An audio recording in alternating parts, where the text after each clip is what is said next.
Hello again and welcome to part 2 of this episode of Peregr1ne Talks. If you have not seen part 1 yet, then be sure to watch it and I'll provide a link for you in the description below. If you have seen part 1, then I'll also provide timestamps in the video description for when each part of the video begins and ends. So anyway, continuing from where we left off, the attitude of many of the players. Some people criticised my own attitude in a previous video I made, which I'll get onto later on in the video, regarding a certain archer in the competitive scene. What they don't understand is the whole situation with me and the kinds of people I've had to deal with in Chivalry's competitive scene alone.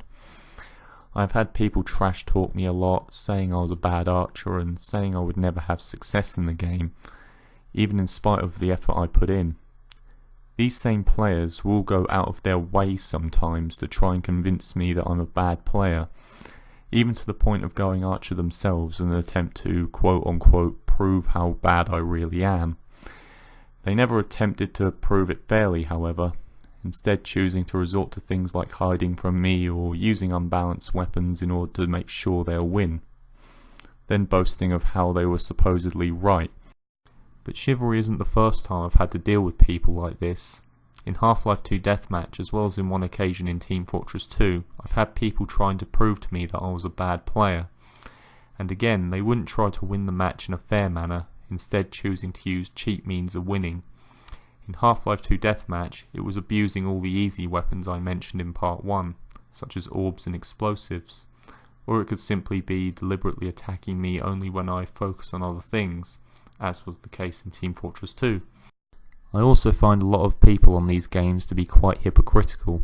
For example, in Part 1 I mentioned my tendency to complain about certain weapons in Half-Life 2 Deathmatch. This got me labelled as a whiner after a certain period of time, and needless to say I was hated by a vast majority of the players.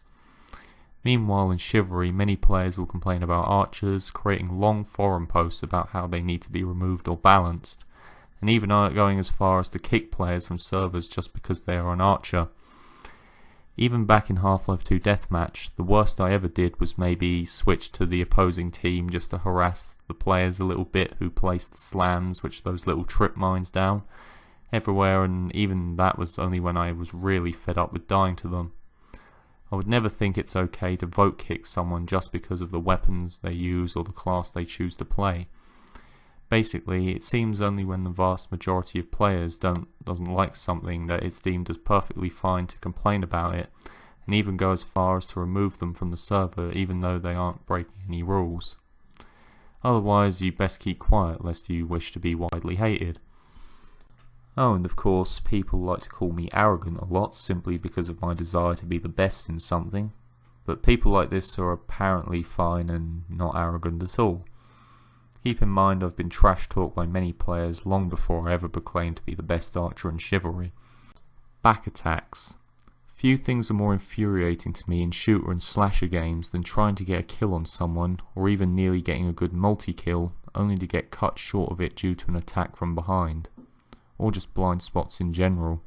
It hasn't been uncommon on Chivalry for me to get about 10 kills or less in a 10-minute game simply because of frequent attacks from behind. It's especially fun when you train on FFA servers, and people can literally spawn right behind you. Now I don't expect you not to attack me if you happen to come across me, simply because I don't see you.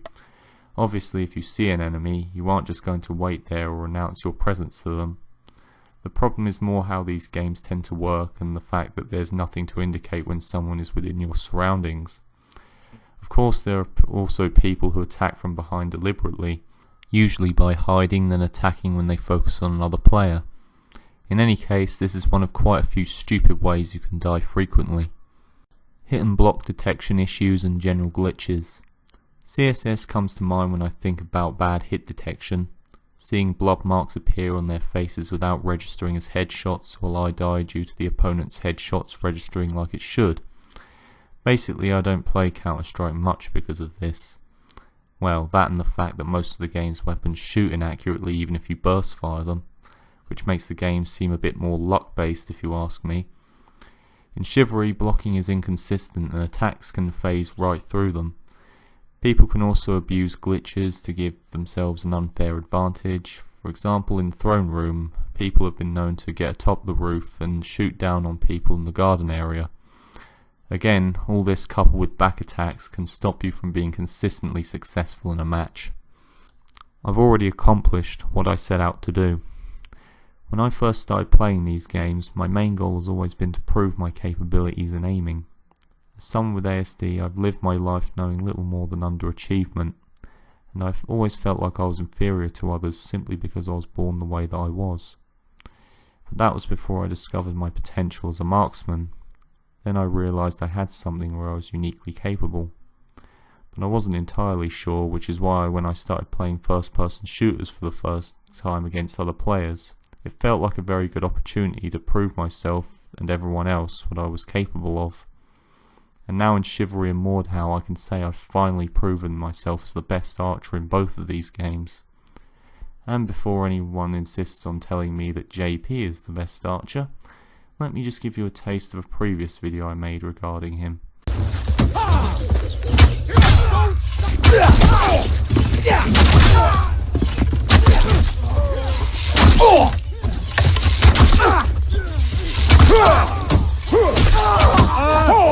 If you want to see the full video, then I'll provide a link in a private message. It's an unlisted video now, mainly because it's not something for everyone, especially if you don't understand the whole situation with me and the people I've had to deal with. But yeah, if you watch the whole thing, you should be convinced that I'm not as deluded as some people who watched part 1 made me out to be. And if you aren't, then you won't be convinced by anything.